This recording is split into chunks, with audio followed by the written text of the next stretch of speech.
काली रात का रहस्य। वो दिसंबर की एक ठंडी रात थी। चारों ओर घना कोहरा छाया हुआ था। शहर के एक कोने में पुरानी शर्मा हवेली अपने रहस्यमय इतिहास के साथ खड़ी थी।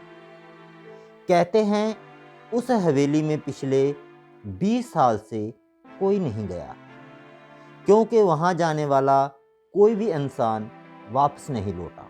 अर्जुन एक युवा पत्रकार हमेशा रहस्यों को सुलझाने में रुचि रखता था। जब उसे इस हवेली के बारे में पता चला तो उसका जिज्ञासु मन उसे वहां खींच ले गया। वह रात को अपने कैमरे और टार्च के साथ हवेली पहुंचा। जैसे ही उसने जंग लगे हुए भारी गेट को खोला, उसे महसूस हुआ कि किसी ने उसे अंदर जाने से रोकने की कोशिश की, मगर अर्जुन ने अपनी हिम्मत नहीं खोई। अंदर घुसते ही उसे दीवारों पर अजीब अजीब चित्र और खून जैसे निशान दिखे।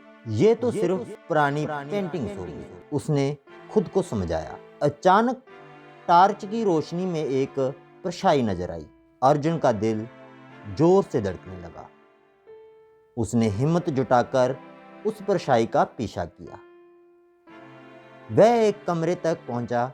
यहाँ का दरवाजा थोड़ा खुला हुआ था। कमरे के अंदर एक लकड़ी की अलमारी थी जो धीरे धीरे हिल रही थी।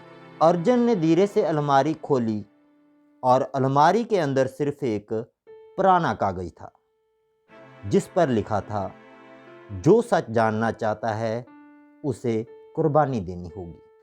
अर्जुन के चेहरे पर पसीना आ गया। तभी उसके पीछे से एक ठंडी हवा का झोंका आया और दरवाजा बंद हो गया। वह मुड़ा तो देखा एक बुजुर्ग आदमी वहां खड़ा था। तुमने मेरी हवेली में कदम रखकर बड़ी भूल की, उस आदमी ने धीमे लेकिन गूंजते हुए स्वर में कहा। अर्जुन ने डरते हुए पूछा, आप कौन हैं? उस आदमी ने कहा, मैं वही हूं जिसे तुम जैसे लोग भूत कहते हैं, मगर असली भूत वो है जो इस कागज पर छुपा हुआ है।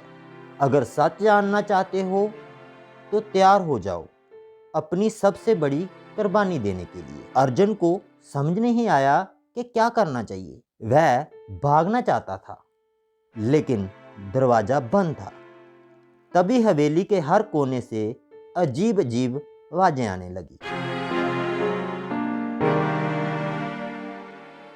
दोस्तों, अगर आपने ये कहानी यहाँ तक सुनी तो उम्मीद है कि आपको ये कहानी पसंद आई होगी और आप भी जानना चाहते हैं क्या अर्जुन सच का सामना करेगा या हवेली का अगला शिकार बन जाएगा, तो उसके लिए चैनल सब्सक्राइब कर लें।